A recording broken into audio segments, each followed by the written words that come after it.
Kita berdoa kasih karunia dan damai sejahtera dari Allah Bapa dan dari anaknya Tuhan Yesus Kristus menyertai kamu sekalian. Amin. Bapak, Ibu, saudara-saudaraku sekalian di dalam nama Tuhan Yesus Kristus, firman Tuhan bagi kita hari ini tertulis dalam 2 Tawarik 18 ayat 13.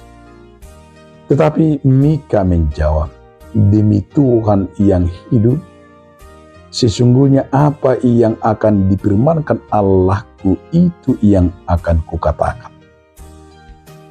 Alai ninna si Mika ma, songon sitong nama ngolu Jakoba, manangaha si pabuwau ni debata tuahu, ido hata honok.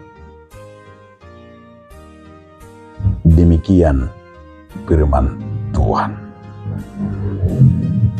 Bapak, Ibu, saudara-saudaraku sekalian di dalam nama Tuhan Yesus Kristus.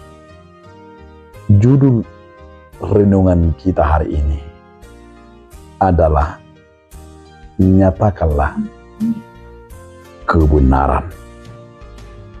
Nyatakanlah kebenaran.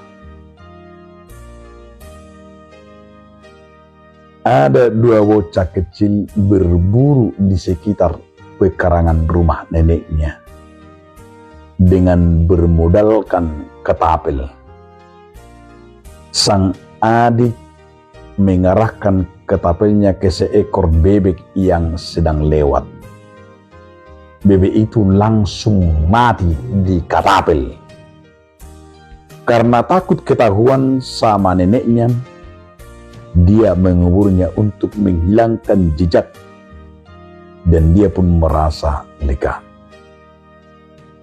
Namun kelegaan itu tidak berlangsung lama karena si kakak terus menyuruh sang adik membersihkan rumah yang seharusnya menjadi bagian kakaknya. Jika tidak, menurut sang kakak akan mengadu soal bebek yang mati itu. Akhirnya adiknya tidak tahan lagi dan berkata jujur kepada neneknya. Neneknya tersenyum berkata, nenek sebenarnya sudah tahu. Aku hanya menunggu kejujuran dan permintaan maafmu, kata si nenek. Demikian juga seperti firman hari ini, menyatakan kebenaran.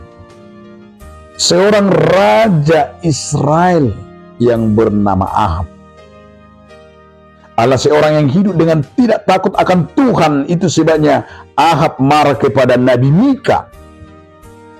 Disinilah Mika menyatakan kebenaran, yang selalu menyampaikan sebuah kebenaran firman Tuhan walaupun berisiko terhadap Raja Ahab.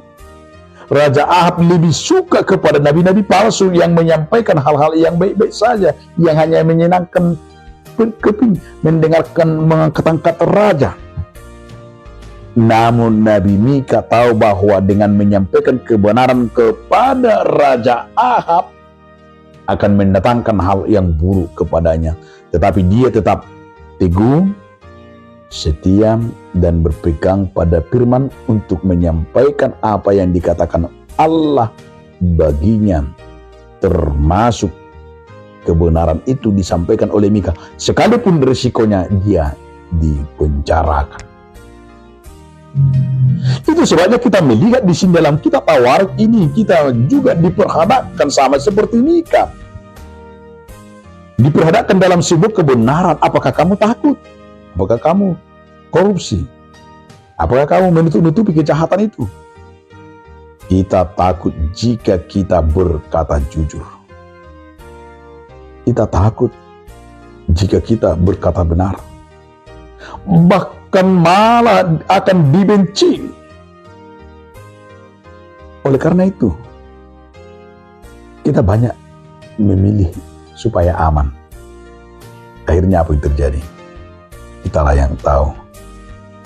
Hanya untuk aman-aman sementara, kita mau menutupi sebuah kebenaran. Hanya aman sementara. Kita takut disingkirkan. Kita takut risiko itu. Tapi Mika yang menjadi sebuah yang luar biasa, yang menjadi andalan kita, yang menjadi Tuhan kita, yang menjadi sebuah, disinilah dikatakan membongkarnya kebenaran itu harus dibongkar dan dinyatakan. Karena ingatlah, si pintar-pintar apapun, sehebat apapun kita menutupi, itu akan dibongkar oleh Tuhan. Karena kebenaran itu akan terungkap walaupun membutuhkan waktu. Waktunya akan menjawab. Ini yang harus kita ingat. Biarlah waktu menjawab. Karena itu jangan pernah takut mau menyatakan sebuah kebenaran bagi siapa. Amin. Terima kasih Tuhan atas firman hari ini, mengingatkan kami agar tidak pernah takut menyatakan sebuah kebenaran. Amin.